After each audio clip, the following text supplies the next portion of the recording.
Hi friends, మీరు చూస్తున్నారు కదా, దీని పేరైతే గుమ్మడికాయ అంటారు. దీన్ని ఇలాగ మొత్తంగా తొక్కు తీసుకొని ఇలా చేసుకోవాలి. తర్వాత చిన్న చిన్న ముక్కలుగా కట్ చేసుకొని కుక్కర్లో పెట్టుకొని దీన్ని ఒక 3 విజిల్తో పెట్టుకోవాలి. ఓకేనా? ఒక గ్లాస్ పాలు ఇలాగైతే కాచుకోవాలి ముందుగానే. ఓకేనా? ఒక గ్లాస్ నిండా పాలండి మంచిగా కాసుకొని పక్కన పెట్టుకోవాలి చల్లార్చి. అర్థమైందా? ఇవైతే గుమ్మడికాయలు. ఇప్పుడు నేను దాన్ని విజిల్స్ పెడతాను. ఓకేనా? Wait friends. ఇలాగే స్టవ్ వెలిగించి పెట్టేసుకున్నాం ఫ్రెండ్స్. ఓకేనా? అర్థమైంది కదా? హాయ్ ఫ్రెండ్స్, ఇప్పుడైతే చూస్తున్నారు కదా, రొయ్యలుగా పెడుతున్నాము. సో మా అమ్మాయి కాలేజ్కి వెళ్తా ఉంది. దానికోసం అని చెప్పేసి దానికున్న 1 కేజీ రొయ్యలండి. దాని లోపల బ్లాక్ థ్రెడ్ అంతా ఉంటుంది కదా, నీట్గా తీసేసుకొని ఇలా కడుక్కొని నీట్గా పెట్టుకోవాలి. ఓకేనా? ఇప్పుడైతే దీనికోసం మనం ఏమేమి వేయాలో అన్నీ పక్కన పెట్టుకుంటున్నాం. ఫస్ట్ అయితే సాల్టు, తర్వాత అయితే పసుపు. ఓకేనా? ఇలాగనమాట చూసుకోండి. క్వాంటిటీ ఎంత కావాలో నీట్గా చూసుకోవాలి, అప్పుడే మనకు అర్థమవుతుంది. అర్థమైందా? 1 స్పూను, తర్వాత 1/2 స్పూను. సో మనకి రుచికి సరిపడంత ఉప్పు అన్నమాట. అర్థమైందా? ఇంకా ఇలాగా మిక్స్ చేసుకోవాలి. చెయ్యి అయితే పెట్టకూడదు ఫ్రెండ్స్, ఇలా మిక్స్ చేసుకోవాలి. అర్థమైంది కదా? మీకు కావాలంటే మీరు కలుపుకోవచ్చు కూడా, ఏదైనా స్పూన్ తోటి, అలా మీ ఇష్టం. ఓకేనా? ఇలా కలుపుకున్న ఒక 10 నుంచి 15 నిమిషాల తర్వాత స్టవ్ పైన పెట్టుకొని దీన్ని బాగా ఉడికించుకోవాలన్నమాట. అర్థమైందా?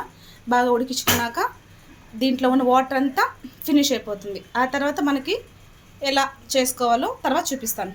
Okay friends, wait. హాయ్ అండి, ఇప్పుడు ఎంతమంది మనం ఉడకబెట్టుకున్నాం కదా గుమ్మడికాయని, ఈ ఒక 3 విజిల్స్ తర్వాత ఇలా వాటర్ మొత్తం వంపేసుకోవాలి. ఇలా ఉంది కదా, దీంతో ఈ కవ్వంతో దీన్ని మెత్తగా ఎలా చేసేసుకోవాలి. ఉడకబెట్టుకున్న తర్వాత దాన్ని ఇలా మెత్తగా మన పప్పు మెదుపుతాం కదా, అలాగైతే. ఓకేనా? ఇంతకుముందు చెప్పాను కదా, పాలు మనం వేడి చేసి పెట్టుకోవాలని. ఇదేనండి, ఇంకోసారి వేడి చేసుకుందాం మనం. ఓకే, ఇదేనండి, ఇలా చేసేసుకోవాలి బాగా మెత్తగా. ఓకేనా? ఇంతకుముందు దంచుకున్నాం కదండి బెల్లం అయితే ఇదేనండి. అర్థమైందా? ఇలా మంచిగా చేసుకోవాలి. నీట్గా వచ్చేసింది కదా. ఓకే ఓకే, కొంచెం మెత్తగా కింద పోకుండా నీట్గా చేసుకోవాలండి. ఓకేనా? బెల్లాన్ని ఇలా కొంచెం వేసుకుంటూ ఇలా చక్కగా స్క్రాచ్ చేసుకోవాలండి. ఓకేనా? అర్థమైందా? ఇలా మెత్తగా కొంచెం వేసుకుంటూ దాన్ని ఇలా స్క్రాచ్ చేసుకోవాలి. ఆ వేడికైతే ఇది కరుగుతూ ఉంటుంది. గుమ్మడికాయ వేడిగా ఉంది కదండి, ఆ వేడికి బెల్లం మనం పాకం పెట్టుకుంటాం కదా, అలా కాకుండా దాంట్లోనే చూస్తున్నారా ఎలా నాటు బెల్లం, ఈ వేడి పాలైతే ఇలా దాంట్లో వంపేసుకోవాలి. అర్థమైందా? ఈ వేడి పాలని దాంట్లో వంపేసుకొని ఇలా మిక్స్ చేసుకోవాలి. మళ్ళీ స్టవ్ పైన పెట్టి గడ్డ కట్టుకుంటూ మిక్స్ చేసుకోవాలి. ఓకేనా? దాంట్లో యాలకల పొడి ఉంది కదా, ఆ యాలకల పొడి ఇలా మిక్సీకి వేసుకొని దాంట్లో కలిపేసుకోవాలి. చూసారు కదా, ఇలాగనమాట. యాలకల పొడి వేసుకున్నాక కొంచెం నెయ్యి. ఓకేనా? ఇలా నెయ్యి మీ దగ్గర ఉంటే ఇంట్లో వేసుకున్న నెయ్యి కూడా వేసుకుంటే ఇంకా బాగుంటుంది. మనకు దొరకదు కదండి, మనం సిటీలో అయితే ఉంటాం. సో మనకి ఇలా దొరికేది డబ్బాలో నెయ్యి అండి. చూస్తున్నారు కదా ఎలా సౌండ్ వస్తుందో. ఇది గుమ్మడికాయ హల్వా అండి, చాలా బాగుంటుంది.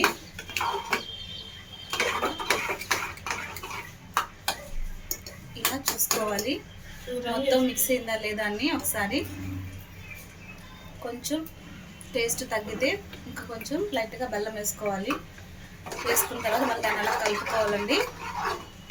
అర్థమైందా? స్టవ్ అయితే సిమ్లో పెట్టుకోవాలి. ఇలా సిమ్లో పెట్టుకొని ఇలా స్క్రాచ్ చేసుకోవాలి.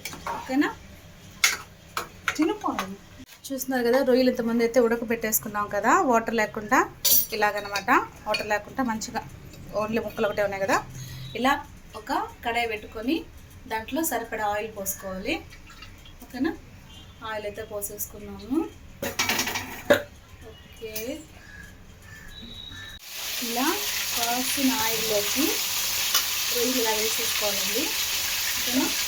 ఇలా ఆయిల్ కొంచెం ఎక్కువ వేసుకొని ఇలా బాగా రోస్ట్ చేసుకోవాలి. ఇది ఫ్రైకి అయితే కాదండి, రొయ్యి ఊరగాయ అంటారు దీన్ని. సుమారు 1 కిలో రొయ్యలు. ఓకేనా, ఇలా కుక్ చేసుకోవాలి. బాగా రెడ్ కలర్ రావాలండి.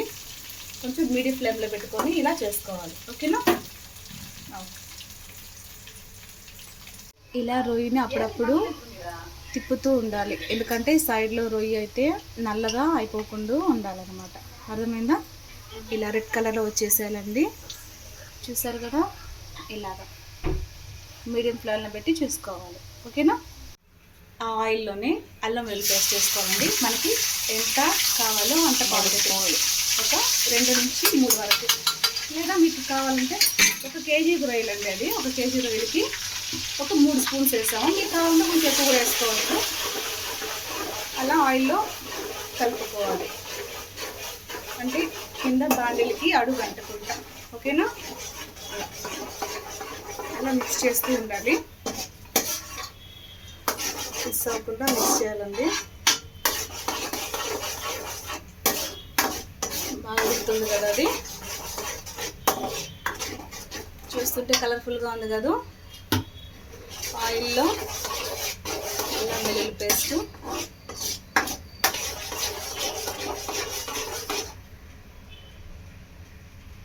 నిమ్మరసాన్ని ఇలా చక్కగా తీసేసుకున్నాం కదండి.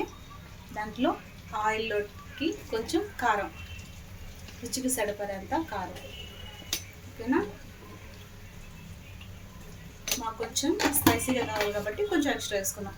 మీకు కావాలంటే కొంచెం తగ్గించి కూడా వేసుకోవచ్చు. వేసుకుని అలా మిక్స్ చేయాలి.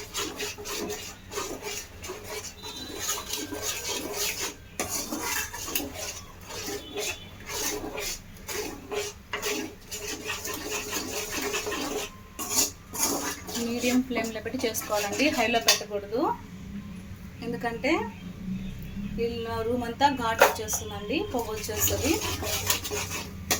మీడియం ఫ్లేమ్లో పెట్టి చేసుకోవాలి. ఇలా రొయ్యలు తీసుకున్నాక ఇలా ఉంటాయండి, కనిపిస్తుంది కదా. ఈ రొయ్యల్ని ఇప్పుడు అందులో వేసేసుకోవాలి. కొంచెం ఆయిల్ ఎక్కువగా ఉండాలండి, అంటే ఊరగాయకి కదా, అందుకని కొంచెం ఆయిల్ ఎక్కువగానే ఉండాలి. ఇది మనం ఫ్రిడ్జ్లో పెట్టుకుంటానే 1 మంత్ దాకా ఉంటుందండి. కానీ ఇది గరం మసాలా అండి, చూస్తున్నారు 1 స్పూన్. మాకు తెలుసు కాబట్టి అలా వేసేస్తాము. మీకు అర్థం కాకపోతే 1 స్పూన్ తీసుకొని 1 స్పూన్ గరం మసాలా.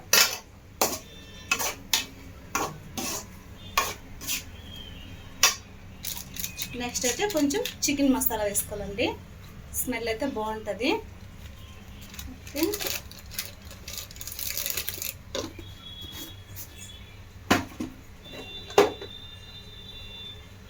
కొంచెం ఇప్పుడు ధనియాల పౌడర్ వేసుకోవాలండి.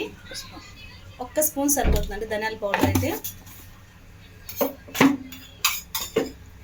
ఇప్పుడు దాన్ని మంచిగా మిక్స్ చేసుకోవాలి. మీడియం ఫ్లేమ్లోనే ఉంచాలండి. అలా కలుపుకునే ప్రతి దానిని మీడియం ఫ్లేమ్లో పెట్టి ఇలా మిక్స్ చేసుకోవాలి. ఓకేనా, చూస్తున్నారా? చూసేటప్పుడు ఎలా అనిపిస్తుంది మీకు? లాస్ట్లో ఇలా నిమ్మరసాన్ని ఇలా తీసేసుకోవాలి. ఓకే, అయిపోయింది కదండి.